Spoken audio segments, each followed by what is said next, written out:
नमस्कार, आप देख रहे हैं हुकूमत 2019 और आपके साथ मैं हूं शैलेंद्र। आज के एपिसोड में बात करेंगे कि पश्चिमी यूपी के पहले चरण के होने वाले चुनाव में सियासी समीकरण क्या कुछ कहते हैं। पिछली बार जिस तरह से बीजेपी ने यहां पर अपना वर्चस्व दिखाया था, उसके बाद महागठबंधन इस बार बीजेपी के लिए कितनी चुनौती पेश कर पाएगा, साथ ही बदले हुए सियासी समीकरण में कांग्रेस कितना असरदार होती है। आज के एपिसोड में हम आपको बताएंगे पश्चिमी यूपी में लाठी, हाथी और 786 का नया समीकरण कितना असरदार होगा और गन्ना बेल्ट की सियासी गदर में आखिर कौन जीत हासिल करेगा।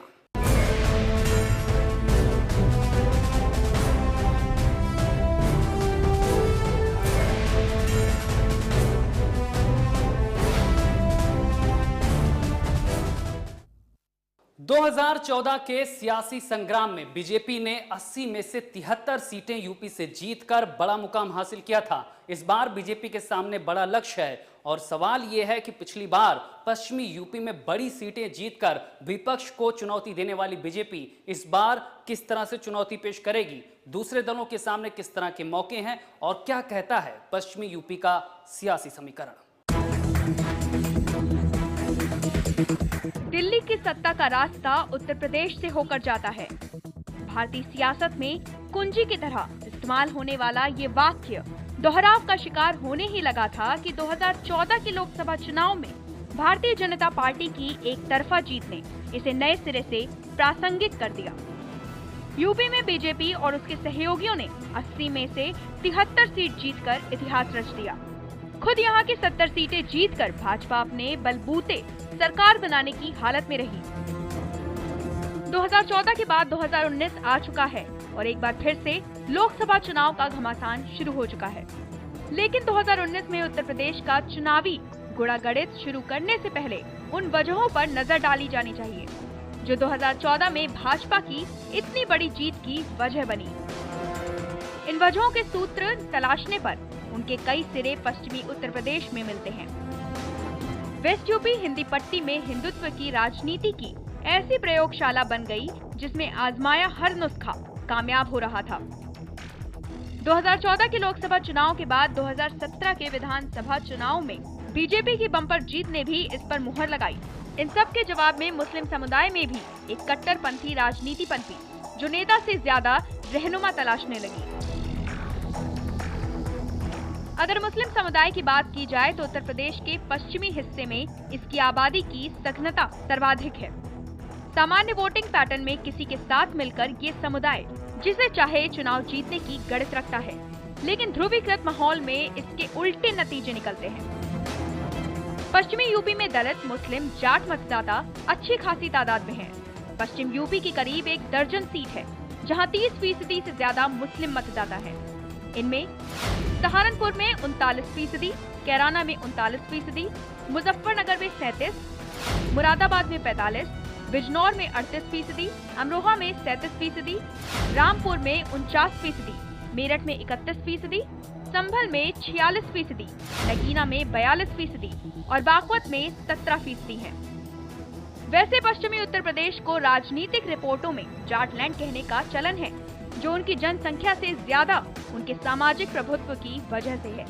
लेकिन फिर भी ये समुदाय कम से कम वेस्ट यूपी के 5-6 लोकसभा क्षेत्रों में निर्णायक भूमिका निभाता है। पश्चिमी उत्तर प्रदेश में कांग्रेस अपने लिए जमीनी आधार खोज रही है तो 2014 को फिर से दोहराने की तैयारी में भाजपा है। मुद्दों की सियासत विकास और जाति के आधार पर खूब भजाने की कोशिश हो रही है तो महागठबंधन अब नए नारे के साथ मैदान में है। लाठी, हाथी और 786 के जिस नारे को लेकर गठबंधन ने भाजपा और कांग्रेस को टक्कर दिया है, वो नई सियासत का आधार तो खड़ा ही कर रहा है। पश्चिम यूपी के बिजनौर, सहारनपुर जैसे जिले दलित राजनीति के भी केंद्र रहे हैं। काशीराम और मायावती जैसे दलित नेता इस क्षेत्र से अपनी सियासी किस्मत आजमा चुके हैं। अगर खांटी वेस्ट यूपी को लिया जाए तो इसके हिस्से में 20 से 25 लोकसभा सीटें आती हैं और इससे निकले समीकरण पूरे प्रदेश को प्रभावित करते हैं और इसे जाट, मुस्लिम, दलित तीनों की राजनीति का गढ़ कहा जा सकता है। एसपी, बीएसपी, रालोद का गठबंधन बनने और उस गठबंधन में कांग्रेस के न होने से भी पश्चिमी यूपी को एक नया समीकरण मिला है। सहारनपुर से उभरी भीम आर्मी और उसके मुखिया चंद्रशेखर आजाद भी चुनावी राजनीति में ना सही, कम से कम राजनीति के दलित विमर्श में अपनी जगह पक्की कर चुके हैं। मायावती की भीम आर्मी से राजनीतिक एलर्जी और कांग्रेस का चंद्रशेखर आजाद के प्रति प्रेम भी इस इलाके में चुनाव को दिलचस्प बना रहा है। जाति गोलबंदी के नए सिरे से तय होने की बात काफी हद तक ठीक लगती है, लेकिन 2019 में जातियों की गोटियां कुछ अजीबोगरीब ढंग से फिट होती भी लग रही हैं। बसपा के बड़े वोट बैंक का बड़ा हिस्सा पिछले लोकसभा चुनाव में भाजपा की ओर जाता देखा गया। अगर इस बार भी ऐसा हुआ तो पश्चिमी यूपी में किसी पार्टी के लिए राह आसान नहीं होने वाली। पश्चिमी उत्तर प्रदेश के 2019 के सियासी रण का समीकरण विकास था और सभी राजनीतिक दल विकास के भरोसे ही वहां पर फतह की तैयारी में थे। लेकिन जैसे जैसे चुनाव की तारीखें नजदीक आती जा रही हैं, सियासी समीकरण जातीय गोलबंदी में बदलता जा रहा है। विकास के लिए छटपटाता उत्तर प्रदेश इस जकड़बंदी से बाहर निकल पाएगा। 2019 के बिछ रहे सियासी समीकरण में भी फिलहाल कोई रास्ता तो निकलता नहीं दिख रहा है। ब्यूरो रिपोर्ट, भारत समाचार। कहते हैं दिल्ली का रास्ता यूपी से तय होता है, तो यूपी की 80 सीटों में जो पश्चिमी यूपी में अपना परचम लहराता है, जीत उसकी पक्की होती है। और इस बार पश्चिमी यूपी के जातीय समीकरणों को साधने के लिए सभी सियासी पार्टियां पुरजोर कोशिश कर रही हैं, जहां पर मुकाबला बेहद कड़ा हो चुका है। लोकसभा चुनाव के पहले चरण में देश के सबसे बड़े राज्य यूपी के गन्ना बेल्ट में मतदान होना है। पश्चिमी उत्तर प्रदेश की जनता गाजियाबाद, गौतम बुद्ध नगर, मेरठ, बागपत, बिजनौर, सहारनपुर, मुजफ्फरनगर और कैराना सीटों पर उम्मीदवारों के भाग्य का फैसला करेगी। 8 सीटों पर केंद्रीय मंत्रियों सहित दिग्गजों की प्रतिष्ठा दांव पर लगी है। गाजियाबाद में केंद्रीय विदेश राज्य मंत्री वीके सिंह, गौतम बुद्ध नगर में केंद्रीय संस्कृति मंत्री डॉक्टर महेश शर्मा, बागपत से केंद्रीय मंत्री सत्यपाल सिंह सहित रालोद प्रमुख अजीत सिंह और विवादित बयान देने वाले इमरान मसूद की राजनीतिक किस्मत का फैसला होगा। कहा जाता है कि अच्छी शुरुआत हो जाने पर आगे की लड़ाई आसान हो जाती है। ये बात राजनीति में भी लागू होती है। 2014 के लोकसभा चुनाव में बीजेपी ने सभी 8 सीटों पर जीत दर्ज की थी, लेकिन इस बार समीकरण बदला हुआ है। सपा बसपा रालोद गठबंधन के बाद उसकी चुनावी राह मुश्किल हो गई है। कांग्रेस ने कई सीटों पर प्रभावी उम्मीदवार उतारकर मुकाबले को त्रिकोणीय बना दिया है। कुल मिलाकर पश्चिमी यूपी की इन सीटों पर इस बार मुकाबला दिलचस्प और रोचक होने जा रहा है। मुद्दों की अगर बात करें तो पश्चिमी उत्तर प्रदेश कृषि क्षेत्र है और इसकी पहचान गन्ना बेल्ट के रूप में है। 8 सीटों में करीब 5 लाख से ज्यादा किसान गन्ने की खेती करते हैं। 2019 के चुनाव में गन्ना भुगतान एक प्रमुख मुद्दा है। किसान गन्ना भुगतान समस्या के मुद्दे पर किस पार्टी का साथ देते हैं, ये देखने वाली बात होगी। साल 2013 में मुजफ्फरनगर में हुए सांप्रदायिक दंगों ने हिंदू वोटरों को एकजुट करने में बड़ी भूमिका निभाई थी। 2014 के लोकसभा चुनाव में कैराना से हिंदू परिवारों के पलायन एवं मुजफ्फरनगर दंगे प्रमुख मुद्दे रहे। दलित और जाट समुदाय ने एकजुट होकर भाजपा के पक्ष में वोट दिया, लेकिन 2017 में कैराना सीट पर हुए उपचुनाव में रालोद प्रत्याशी तबस्सुम हसन को जीत मिली।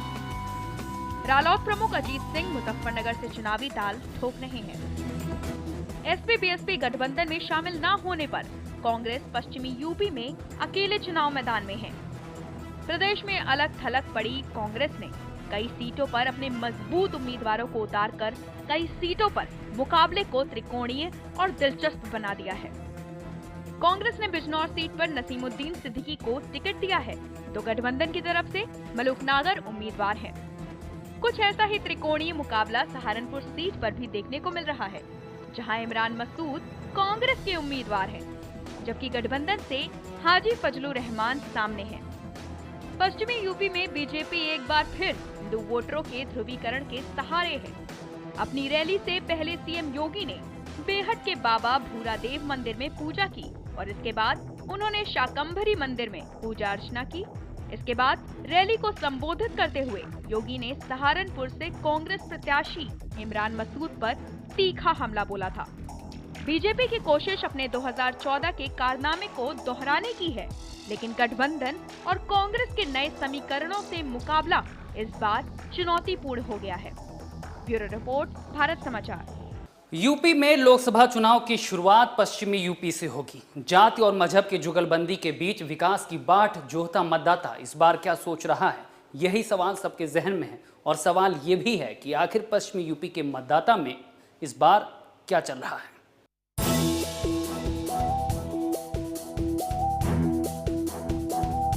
दिल्ली की सत्ता की हुकूमत के लिए जंग का आगाज पश्चिमी यूपी से होना है। पहले चरण में पश्चिमी यूपी में सभी दलों की कठिन परीक्षा होनी है। 80 लोकसभा सीटों वाले यूपी की सियासत की धुरी वेस्ट यूपी से होकर जाती है, जो किसी भी पार्टी की दशा और दिशा बिगाड़ने का मादा रखता है। 2019 में पश्चिमी यूपी की लड़ाई बेहद दिलचस्प हो चली है। चुनाव में अब बहुत कम वक्त बाकी है। जैसे जैसे मतदान की तारीख करीब आ रही है, सियासी दल जातीय गोलबंदी के साथ अपने सियासी बिसात पर मोहरों की चाल तेज कर रहे हैं।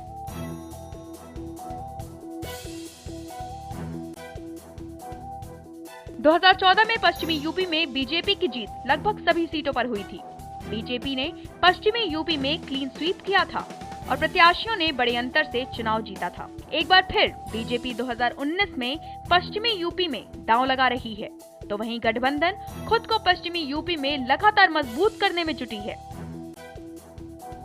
कांग्रेस की तरफ से पश्चिमी यूपी की जिम्मेदारी ज्योतिरादित्य सिंधिया के कंधों पर है, जिनके लिए पश्चिमी यूपी की डगर आसान नहीं है।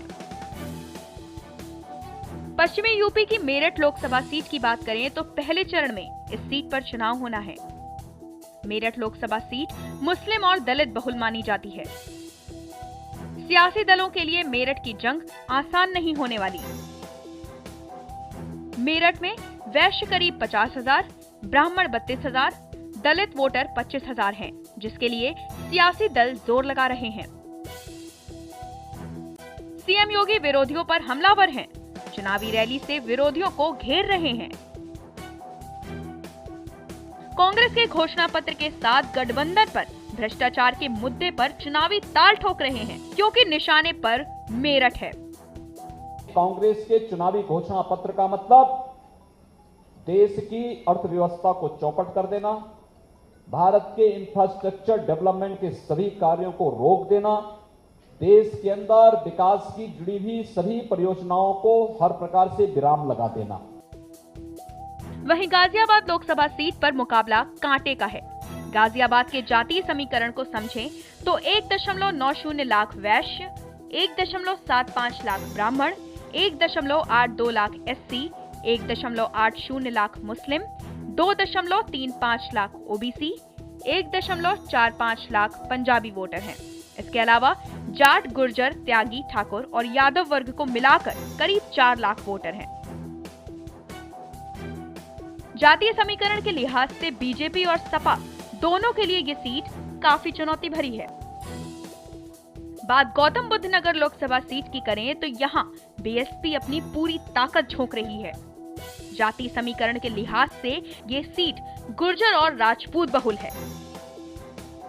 गठबंधन उम्मीदवार अगर दलित, जाट, यादव और मुस्लिम को एकजुट करने में सफल रहता है तो बीजेपी के लिए इस सीट पर जीत का परचम लहराना आसान नहीं होगा। सियासत में बिजनौर लोकसभा सीट भी बेहद अहम है। ये सीट मुस्लिम और गुर्जर बहुल है। फिलहाल इस सीट पर बीजेपी का कब्जा है। बिजनौर में करीब 35% मुस्लिम और 3 लाख दलित और 2 लाख जाट मतदाता हैं। ऐसे में गठबंधन अगर तीनों जातीय समीकरण को साधने में कामयाब रहता है तो बीजेपी के लिए वापसी कर पाना काफी मुश्किल होगा। पश्चिमी यूपी के लिए 11 अप्रैल को मतदान सभी दलों के लिए अहम है। 2014 में बीजेपी सभी 4 सीटों पर बड़े अंतर से जीती थी।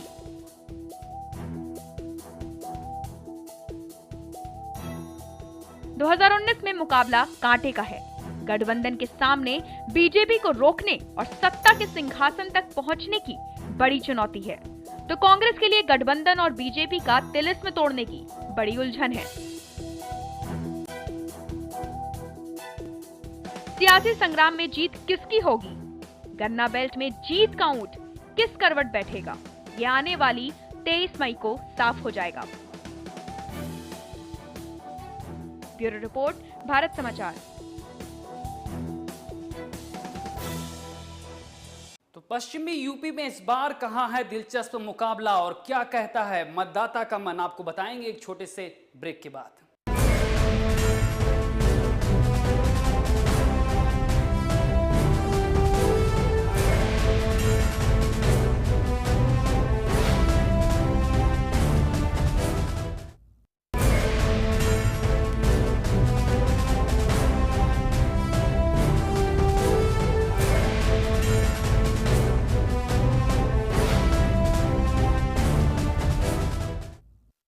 पश्चिमी यूपी में सियासी तापमान लगातार बढ़ता जा रहा है। पश्चिमी यूपी से घमासान शुरू होगा जो पूर्वांचल की तरफ रुख करेगा, लेकिन सवाल यह है कि इस बार पश्चिमी यूपी किस तरफ रुख करेगा, क्योंकि पहली परीक्षा की घड़ी बेहद करीब है और ये तभी तय होगा कि जाट और मुस्लिम का समीकरण कौन साध पाता है जब फाइनल जंग होगी।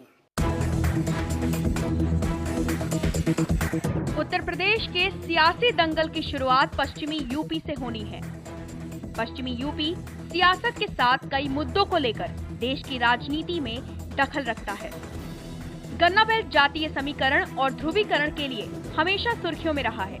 2019 में एक बार गन्ना बेल्ट सियासत का अखाड़ा बन चुकी है। पश्चिमी यूपी के रण में सियासी दलों के रणबांकुरे मैदान में हैं, क्योंकि जंग दिल्ली की गद्दी के लिए होनी है। 2019 की सियासी बिसात पर हाथी और साइकिल अपनी चाल चल रहे हैं, तो कांग्रेस का पंजा सत्ता पर शिकंजा कसने के लिए कमर कस चुका है। सियासी तापमान चढ़ रहा है, क्योंकि पहली परीक्षा की घड़ी नजदीक आ रही है। चुनाव पश्चिमी यूपी से शुरू होकर पूर्वांचल की तरफ रुख करेगा, लेकिन पश्चिमी यूपी अपना रुख किस ओर करेगा ये अभी तय नहीं हुआ है। कांग्रेस सत्ता के सिंहासन पर पहुंचने के लिए अपने तर्कस के हर तीर को आजमा रही है, तो सपा बसपा आरएलडी गठबंधन भी जोर कस रहा है। तीनों दलों के पास पश्चिमी यूपी में मजबूत वोट बैंक है, जो कई सीटों को प्रभावित कर सकते हैं। बात अगर सहारनपुर, कैराना, मुजफ्फरनगर, बागपत की करें, तो इन 4 सीटों पर सियासी घमासान बेहद रोमांचक है। गठबंधन अपने दलित, जाट और मुस्लिम वोट बैंक को एकजुट करने में सफल रहता है, तो पश्चिमी यूपी में बीजेपी को 2019 में लोहे के चने चबाने पड़ सकते हैं। पिछले चुनाव में बीजेपी ने पश्चिमी यूपी की कुछ सीटों को बेहद मामूली अंतर से जीता था।